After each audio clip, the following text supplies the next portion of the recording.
Daniel.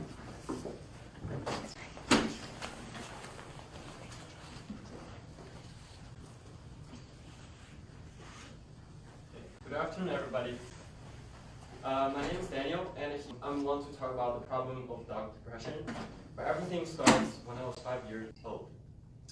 So my uncle taught me how to make a paper airplane, and when I was 5 years old, I loved the airplane so much. It flies so far away. I ran into a random house, and I was bitten by a German Shepherd. I almost died because I was bitten on the neck.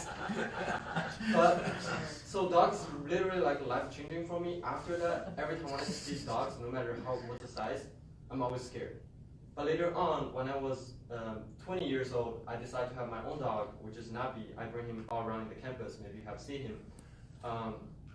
That dog changed my life too, because after tons of researching video stuff, right now I understand dogs' psychology better. So right now I was someone like who is so scared of dogs. Right now I became someone people call me dog whisperer, not literally true, but I'm trying to be. And my sister, 4 years ago, she started to have her own dog, and it's a Bichon. I still remember the first week when I go back home, I saw a little white puppy there. She literally peed on the corner of the bed and then just come to me quietly and then sleep on my shoulder. That was really heartwarming. But since last year when I go back home, she does not respond to anything. She does not even eat. She would only bark for people who are passing by. So that was literally breaking my heart. And then I know I have been researching so much, so I bring her to here. I'm trying to cure her dog depression there. And then right now I'm using two technology. Number one is artificial intelligence, which is using Google Vision machine learning. And the second part, I'm using the Raspberry Pi. So what I'm going to do is basically taking 300 pictures of my dog in different kind of positions. And of course, I have my assumption that for dogs, if they're sitting, that might be too much depression. If they're sitting or lying down for too long, that might be a problem. If the dog is standing or like stand straight, that means the dog is alert, is responsive. The technology that I'm using is a Raspberry Pi for taking pictures. Also, as a machine that cooperated with the Google AI to upload the information, the pictures that I take every 30 minutes. So how it works is during the whole day, it's gonna take about like 48 pictures, and then respond to me using the Google AI, telling me, okay, what's a percentage for my dog is standing, what's a percentage for my dog is lying, so that I can monitor if there's any change between while I'm using any therapies. And then the tools I use is Google Auto ML Vision for the software, and then I'm also using API to cooperate with Python so that I can import the information in and then get the information out so that I can get a little interface to tell me what's going on for the dog. Of course, I use Jupyter. We're taking IST256. For the workflow, so you can see here, I took 300 pictures, and it turns out amazingly, it's so easy for me to use. 300 pictures was 97.2% of accuracy. So basically 9 pictures, the computer cannot recognize the leg and body, I guess. And then after getting the model right, I set up Raspberry Pi so that the Raspberry Pi connect with external camera, so to take picture every 30 minutes. And then whenever it gets picture, it uploads to the cloud on the platform, and it compare with other kind of models to tell me if the dog is sitting or standing, and then put in the database.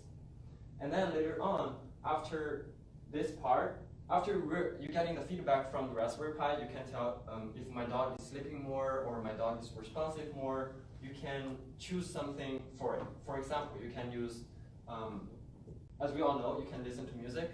There are a lot of calm dog music can make your dog pretty calm. You can also take your dog outside more to socialize them, to do more sports, or take some medicines you can get from vet, or you can do acupuncture. I actually heard the acupuncture from Machine, so that was pretty good. So that's pretty much my project. And then after all the part that I was doing, I learned 3 things. So first one is machine learning API. It's actually pretty simple to use for Google, but I also heard if you're using other kind of software, it might be pretty hard because you need to write more codes. But Google's are a very good starter, my personal experience. The second one is the coding in IoT. So writing Python to implement the code and the software, the platform, the system into the Raspberry Pi, there are a lot of resources online. So it's actually not that hard to do, but there's not some projects that are like this, really focus on the dog. Remember, I'm a dog whisperer. So the third is dog mental health diagnosis. This part I just made an assumption. I didn't do a lot of research on what's the dog's behavior gonna change if the depression is gonna have any difference, you know. So I just assumed that standing or sitting or not eating or anything, so they have a lot of potential to develop.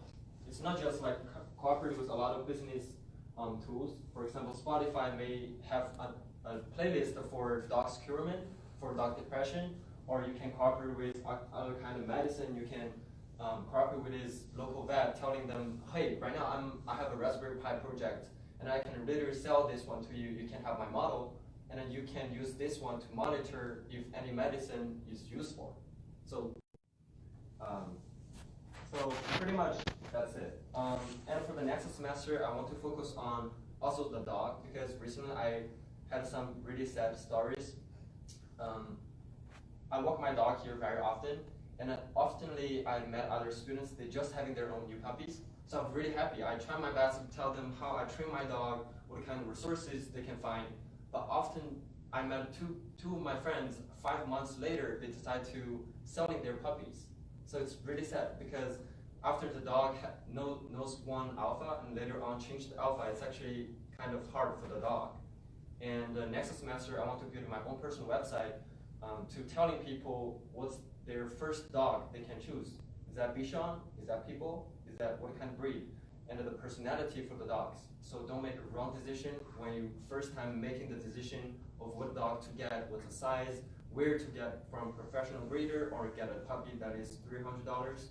So there are a lot of research going on and a lot of training stuff accessible online. I want to build a portal that bring everything together. So, yeah.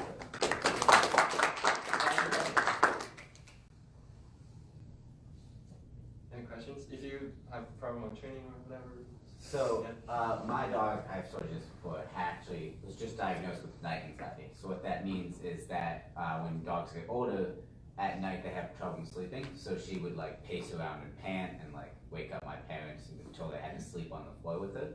So how do you think you could use this technology beyond dog depression into maybe other fields like anxiety or other illnesses that those pets might have? So this project is mainly work as a monitor. So you can make decision what kind of treatment you can have. For example, taking out more, maybe every day 1 more hour, 2 more hours, and then using the monitor to see, okay, so last week I used that treatment, and then right now I can get feedback from the Raspberry Pi. Is there any change from the Raspberry Pi? And then you can tell if that thing works. If that thing works, good for you. If it does not, then you can try other methodology. So you think this one platform that you're building could not only detect dog depression but also other illnesses? I think so. If the illnesses reflect from the behavior, because it's a monitor anyway, you can only see it. But at the very beginning, my project was focused on the barking, because a lot of anxiety dogs, when they see anything happens, they will bark like crazy.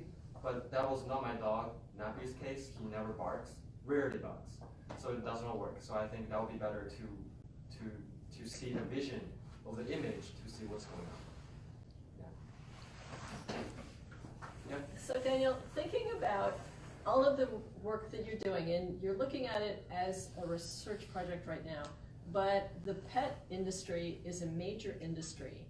And have you thought about what you might be able to do to turn this into a professional practice to support veterinarians? That could be, eventually, when the model is more mature.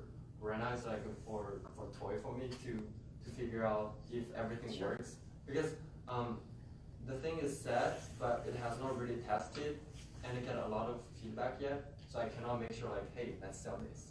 Mm-hmm. Yeah.